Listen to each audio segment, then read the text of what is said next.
2015, the year of probably one of my greatest sporting experiences in my life. The San Jose Sabercats, immaculate season, almost immaculate, -1 loss against a really inferior team with the Kiss, yes, owned by the band Kiss. They made their way all the way to the Arena Bowl. I went there with my father to Stockton, California, and witnessed them winning the championship in person. Little did I know, no one was expecting this. That would be the last game in their storied franchise. Let's back up. Growing up, my uncle was a member of the San Jose Sabercats fan club. I'm pretty sure he was a high-ranking member. This is back in the 90s, so I don't remember it too well. It was a long time ago. But growing up, I grew up around these guys. That's why I was always so, enthralled with them. I love them. People who have been here long enough know I've said I do love my San Francisco 49ers. My favorite football team of all time is the San Jose Sabercats. I grew up with them, went to many events. I got to go to the locker room. I went to the training facility. I got to be with the team during video reviews sometimes. That was pretty cool, especially when you're young and learning how this stuff goes. That was pretty sick. I got to be on the sidelines one game. I got to go under the tunnels, everything. I got to experience it all, and it was amazing. And I got to watch them growing up as a young football fan, being that close to football. That's why I love football so much, because I was there and I experienced it in person, mainly with my cousin and my uncle. And I will always cherish those moments.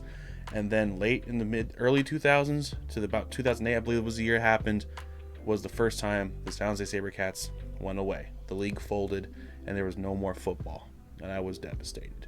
Fast forward just a couple more years though, I've grown older. I'm at the end of my teenage years, about to enter my 20s, and it's announced the Sabercats are coming back to the tank. At the time, it was the HP Pavilion, still a superior name to the SAP Center. And they were coming back. The Cats were back, and I was beyond excited. And being able to have my own job now, I was able to go to damn near every single home game, work permitting. And I got to experience them going through all the hurdles of just building back up the fan base, which was diehard. They have a diehard fan base, and we were all so damn excited to root on our Cats. And I went to every home game I could, and there was a lot of home games. Them being cheap made it a lot easier. And then the 2015 season starts. We didn't know what was going to be happening. Just they kept winning. The first game of the season against the Arizona Rattlers, our arch rival, was amazing. Came down to the wires, a scoring affair, endless back and forth, and I believe that game ended with a goal line stand. This is going to become a theme. From there on, other than that one loss against the Kiss, was an amazing season. I got to experience it with my family, and the SAP Center was rocking. It was amazing. And then the playoffs started. It was the conference championship against those Arizona Rattlers. But booking people don't know how to do their job, so that game had to get moved up to Stockton. To their credit, they gave us free shuttles up to Stockton to experience the game at the Stockton Arena, which I would come to love. The Stockton Arena is actually really nice. And that game too was a nail biter. If I remember correctly, this was 7 years ago, mind you, was another one where we were actually losing most of the game and then took the lead at the end and had a goal line stand, an amazing goal line stand that went to review and was slightly controversial, but hey, in our favor, it worked out. I'm a Niner fan who has been on the bad end of a lot of controversy lately, so it was nice seeing something go our way. Except for this year, I guess the Niners just had a lot of controversy go their way this past. That doesn't matter. So they moved on to the Arena Bowl. Same thing happened as that week of booking didn't do their job and it got pushed forward and we had to play at Stockton, which was fine by me. Stockton Arena, again, is a beautiful place, surprisingly. If you've never been there, I recommend going to check it out. They have a minor league hockey team. They have a minor league baseball team right next to it. Go check it out. Calgary, they were associated with the Calgary Flames because it's the Stockton Flames. But that game, the Arena Bowl, was amazing. It was one of the best, actually probably was the best sporting event I've ever been to in person. I experienced it with my father, and it's a memory we talk about all the time. It's something we go back to all the time. So the season ends, we got the trophy, yes! The months go by, you see the tweets for the tryouts. Tryouts are coming, yay, everything's coming, everything's great. And then suddenly they send out a tweet saying, tryouts are canceled, everyone's being refunded. And we're like, this is interesting. And then just a couple weeks later, they announce the San Jose Sabercats are no more. They're gone. And I was devastated. I mean, beyond heartbroken. It was honestly one of the worst pains I felt in my entire life.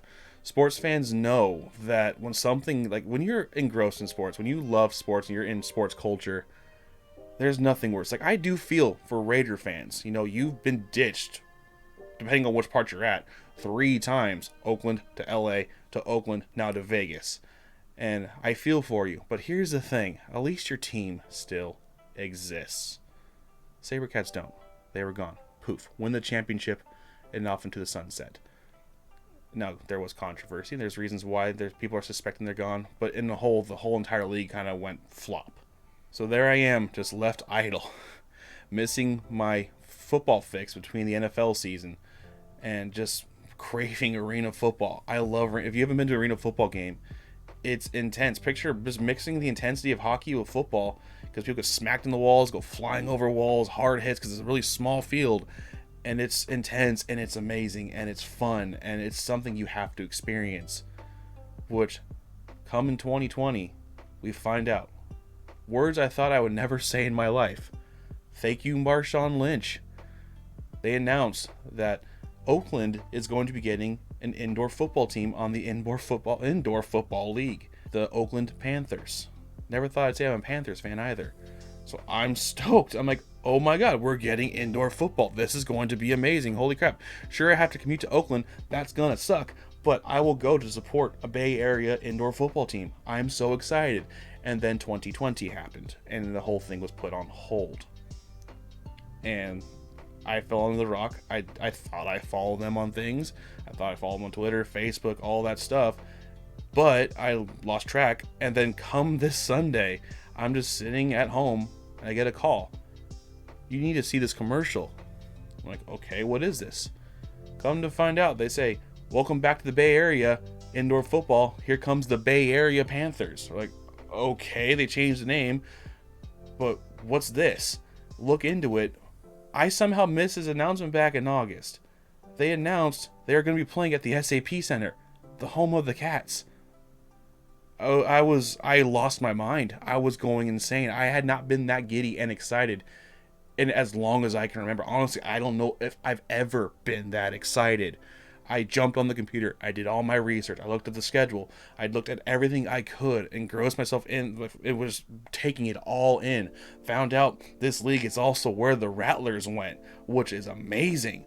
And all I knew was this, that there's a new cat in town, baby. You cannot believe, I'm not exaggerating this whatsoever. I went to the home game. I went from not having fun. I was literally talking to my friends about the Sabercats the day before I found all this stuff out.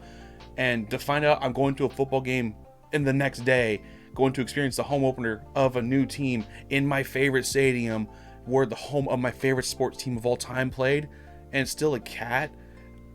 I was going insane. I lost my mind. And then go to the game.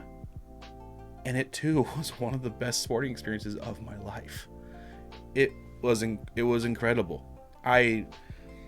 Beginning of the game, they're doing the warm-ups. One, the field's black, which is just awesome. And they finish up their warm-ups. They run to the tunnel. And then there's just this sound. I start crying. I was brought back 7 years in the past. My childhood. Everything came flooding back. They played the sound that the Sabercats always played. Little I know, that was just the beginning. The beginning game opening ceremony start. And suddenly I look up. They start playing Cat Scratch Fever, the song of the Sabercats, which is why I love that song so much. And then the video starts to play. They start playing the Sabercats intro. And I'm going, wait, whoa, what? What is this? Instead of just sweeping everything under the rug, they pay tribute. They do a tribute to the Sabercats, playing their intro and having it slowly fade into the Panthers. I was floored. It was crazy. It's something I never experienced before. This was something completely new for me. Just the class on display with that was just amazing. And just ends with it. New cats in town. Shows the Panthers logo. And then the teams walk on the field. Marshawn's there, goes for the coin toss. Another thing I skipped over is during the pre-games, I hear a little check. Ref mic check. I go, that sounds familiar. Turns out it's the same referee who did so many Sabercats games. So there's another thing that's, tied to the Sabercats. The game starts. Marshawn stole the coin flip, by the way. That was hilarious. He grabbed the coin off the floor, ran off with it. That was hilarious. But the game starts. They're playing the same songs. They're playing the same cue songs. TNT from AC/DC. Deo. They're playing all the same songs. And then, third down. They don't call it shutdown time. I'm pretty sure it's probably a copyright issue. But they start playing Seek and Destroy on third down. They play Iron Man on third down. Iron Man was mostly for the goal line stands, and they did it because there was goal line stands in this game. The game didn't start off that good. They were kind of getting their butts, thrown around the field. But they got together. And then the game ended on a crazy goal line stand, and the Panthers won. And it was euphoric, and they tried to, try a challenge, and they say, we call timeout on the goal line. They didn't. The other cool thing is, if you've ever been to SAP, is the same announcer's there. Same guy. He announces pretty much all the things at SAP Center. And just hearing him, scream, touchdown, his old touchdown calls, interception, attempts, everything. I was taken back, and it was like we never left. It was like riding a bike. And there's so many other Sabercat fans there. I wore my jersey initially, but I wanted to represent the new team, so I got the new attire. But that wasn't it. One of my childhood heroes, Mark Grebe, famed quarterback of the San Jose Sabercats. They show him on the screen. Arena Bowl champion Mark Grebe's in the audience. I'm like, oh, okay, that's cool. Where is he? Start looking around the crowd, joking like, hey, let's play the attempt, look for him. Then I look down. He's in my section.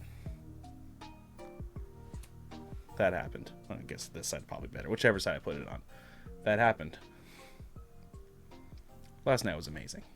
It was up there with my favorite sporting events of all time. Got to experience with my best friend, the Curator. You guys have met him.